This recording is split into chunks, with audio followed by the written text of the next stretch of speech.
MLC కవిత మాట్లాడుతున్నారు, live చూద్దాం. నేసుకుంటే కరెక్ట్గా ఉద్యోగాలు ఇవ్వగలుగుతాడా లేదా గౌరవ ముఖ్యమంత్రి గారే చెప్పాలి.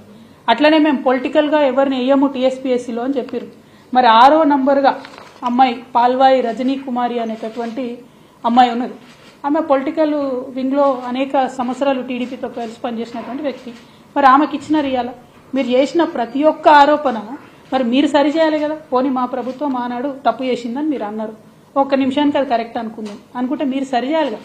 మీరు సరిచేయకుండా చైర్మన్ నుంచి మొదలు పెడితే మెంబర్ వరకు అన్ని ఉల్లంఘనలు మీరు చేసినారు. ఇవాళ నేను డిమాండ్ చేస్తూ ఉన్నాను. నిన్నగాక మొన్న ఫ్రెష్గా డీజీపీ, మాజీ డీజీపీ, ఇప్పుడు టీఎస్పీఎస్సీ చైర్మన్ మహేందర్ రెడ్డి గారి మీద ఆరోపణలు వచ్చినాయి. ఏమని 1,00,00,000 కోట్ల రూపాయలు సంపాదించుకున్నారు మహేందర్ రెడ్డి గారు అని అవినీతి ఆరోపణలు వచ్చినాయి.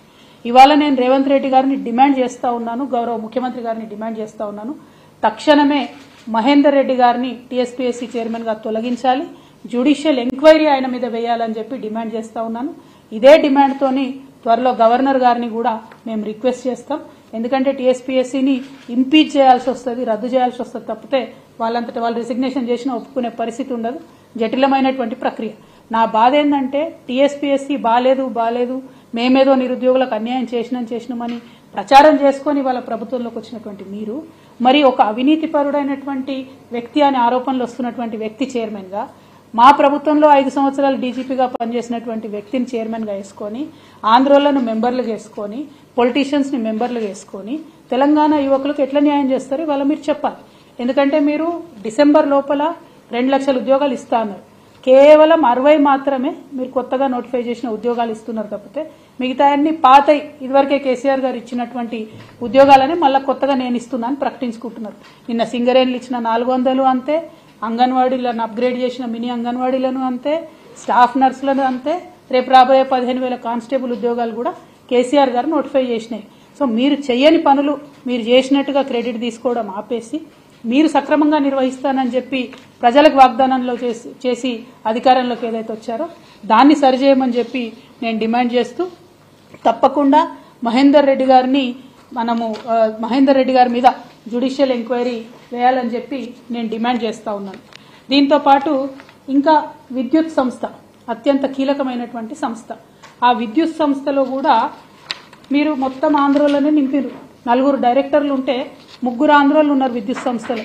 దాని పర్యవసానం ఏం జరుగుతుంది? ఇవాళ హైదరాబాద్లో గచ్చిబౌలిలో బంజారాహిల్స్లో 4 గంటలు కరెంటు పోతుంది. ఏదైతే ఇండస్ట్రీస్ కోసం పార్కులు పెట్టినామో అందులో 3 గంటలు కరెంటు పోతుంది. ఇక రైతులనైతే పట్టించుకున్న నాదులు లేదు, ఎప్పుడు కరెంట్ వస్తుందో ఎప్పుడు పోతుందో తెలియనటువంటి పరిస్థితి ఉన్నది. మీరు మొత్తం ఆంధ్రోలను నేను 3 పేర్లు చదువుతా ఇవ్వాలి ఖచ్చితంగా. 4 ఎస్పీడీఎస్సీలో మీరు డైరెక్టర్లు పెట్టుకుంటే అందులో నందకుమార్ అంటే ఆయన, నరసింహులు గారు అంటే ఆయన, సుధా మాధురి అనేటటువంటి మేడము, వీళ్ళందరినీ కూడా మీరు డైరెక్టర్లు వేసుకున్నారు. వీళ్లను ఆంధ్రోలను డైరెక్టర్లు వేయడానికి 7 సీనియారిటీ ఉన్నటువంటి తెలంగాణ వాళ్ళను పక్కన పెట్టి ధర్మాధికారి కమిషన్ ఇచ్చినటువంటి రిపోర్టుని మీరు ఆసరాగా చూపించి, ఒక సాకుగా చూపించి ఇవాళ ఆంధ్రోలను తీసుకొచ్చి తెలంగాణ కరెంటు మలిపోయే విషయంలో మీరు ఊసబెట్టిరు. మరి కరెంట్ ఎట్లా వస్తుందండి? ఎట్లుంటుంది? తెలంగాణ ప్రయోజనాల మీద వాళ్ళకి ఏం ఇంట్రెస్ట్ ఉంటుంది? ఇదివరకు కేసీఆర్ గారు ఉన్నప్పుడు ఒక్క నిమిషం అన్న కరెంటు పోయిందా? ఇలా హైదరాబాద్ మహానగరంలో విశ్వనగరం చేద్దాం అనుకున్న దగ్గర 3-4 గంటలు కరెంటు పోతుందంటే దీని వెనుక ఆంధ్ర కుట్ర లేదా? మీలో ఉన్నటువంటి పచ్చ రక్తం మీ చేత ఈ పని చేపిస్తలేదా అనేటటువంటి అంశాన్ని గౌరవ ముఖ్యమంత్రి గారిని నేను ఇవాళ సూటిగా ప్రశ్నిస్తూ ఉన్నాను. సరే, ఇవి ప్రభుత్వ సంస్థలు. ఇక ఇంకా కామెడీ ఏంటంటే ఇప్పుడున్నటువంటి గౌరవ ముఖ్యమంత్రి గారే అసలు అడ్వైజర్లే ఉండొద్దు అని కోర్టుకు పోయి కేసులు వేసిండ్రు. ఎవరు ఉండొద్దట అడ్వైజర్లు రాష్ట్రంలో, వాళ్ళు వేస్ట్, వాళ్ళేం అడ్వైజులు ఇస్తారని చెప్పారు. మరి ఇవాళ మీరు ప్రభుత్వంలోకి వచ్చినాక ఎంతమందిని అడ్వైజర్లుగా పెట్టుకున్నారండి? మీరు పొలిటికల్ రీహాబిలిటేషన్ కోసం పెట్టుకున్నటువంటి అంశాలు కాదా? సరే పోనీ పొలిటీషియన్స్ని అడ్వైజర్లో పెట్టుకున్నారంటే నాయకులు కాబట్టి వాళ్ళకి అవగాహన ఉంటారు కాబట్టి, ఇప్పుడు మా షబ్బీర్ అన్న ఉన్నాడు, ఇటువంటి వాళ్ళని అడ్వైజర్లుగా పెట్టుకుంటే మంచిదే డెఫినెట్గా. కానీ అసెంబ్లీలో, తెలంగాణ అసెంబ్లీలో ఆయన ఆంధ్ర ఆయననే అంటారు, మరి ఈయన ఎవరో నాకు తెలియదు, ప్రసన్న కుమార్ గారు, ఈయన అసలు ఎక్కడ కూడా ప్రభుత్వంలో పనిచేయలే, జీవిత పర్యంతం ఢిల్లీలో ఎవరో జడ్జి గారి దగ్గర పనిచేసిండట. మరి ఈయనను తీసుకొచ్చి లేని కొత్త పోస్టును క్రియేట్ చేసి ఇలా అసెంబ్లీలో ప్రసన్న కుమార్ అనేట ఆయనని అడ్వైజర్గా పెట్టుకున్నారు. మరి ఈయన ఏం అడ్వైజులు ఇస్తాడు? దేనికోసం అడ్వైజ్ ఇస్తాడు? లేని కొత్త పోస్ట్ ఎందుకు క్రియేట్ చేసిరు? మీరు ప్రజాధనాన్ని ఎవరి కోసం వినియోగం చేస్తున్నారు మీరు? అంటే అక్కడ నుండి వచ్చేటటువంటి పచ్చ అంకుల్ డైరెక్షన్లో మరి ఇది నడుస్తున్నదా తెలంగాణ? ఒక్కొక్కటిగా తెలంగాణ అసెంబ్లీని, తెలంగాణ విద్యుత్ సంస్థల్ని అన్నిటినీ కబ్జా పెడదామనా? పెట్టడం ద్వారా నష్టం ఎవరికి జరుగుతుంది? ఇలా కరెంట్ ఆఫీస్లో 3 ఆంధ్రోళ్ళు ఉంటే మనం 3 గంటలు కరెంట్ పోతుంది. రేపు అసెంబ్లీలో ఆంధ్ర అడ్వైజర్లు ఉంటే మరి ఏం జరుగుతుంది? దయచేసి తెలంగాణ ప్రజలు ఒకసారి ఆలోచించాలి.